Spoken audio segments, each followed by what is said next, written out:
စဉ်းစားတတ်လာပြီအရင်တော့ကတခုခုဒေါ်လာထွက်ရင်ချက်ချင်းမစဉ်းစားပဲပြန်ပြောပြန်လုပ်တတ်ပြီးမဲ့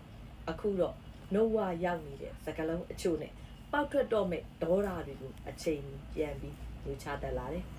အရင်တော့ကတော့လေသူများဝေဖန်ရင်အေးအေးပြက်တဲ့အထိခံစားတတ်ပြီးမဲ့အခုတော့တစ်ဖက်နားကဝင်ပြီးအခြားတစ်ဖက်ကနေပြန်ထွက်သွားတယ်အရင်တော့ကလူတစ်ယောက်ကိုလွယ်ကူကူယုံကြည်တတ်ပြီးမဲ့အခုတော့အချိန်အတိုင်းအတာတစ်ခုအထိစောင့်ကြည့်ပြီးမှပဲယုံကြည်တတ်တော့တယ်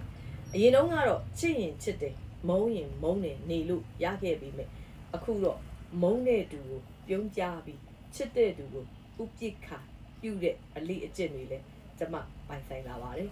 အမှန်တိုင်းပြောရရင်ငယ်စဉ်တုန်းကစိတ်ထဲရှိတယ်လို့နေခဲ့ရတဲ့ဘဝလေးကိုတတိယမိတယ်ဒါပေမဲ့ရောမရောက်ရင်ရောမလို့ကျင့်ရတယ်ဆိုတဲ့စကားပုံအတိုင်းအသက်အရွယ်နဲ့အတူပြောင်းလဲလာရတယ်အမားတစ်ခုစီကသင်ငန်းစာတွေပေးခဲ့တယ်တချို့အမားတွေကပြင်းထန်လွန်းလို့အမာရွတ်တွေကြံခဲ့တယ်ဒါပေမဲ့အဲ့ဒီအမာရွတ်တွေကိုစုတစိတ်အဖြစ်နဲ့ဂုဏ်ယူစွာတတ်ဆင်ထားပါတယ်ခက်တိုက်ခိုက်ခဲ့ပြီးဒီအခြေအနေရောက်လာတယ်ဆိုတာကိုပေါ်ပြနေတဲ့အမတ်သားတွေမို့တန်ဖိုးလဲထားတယ်အသက်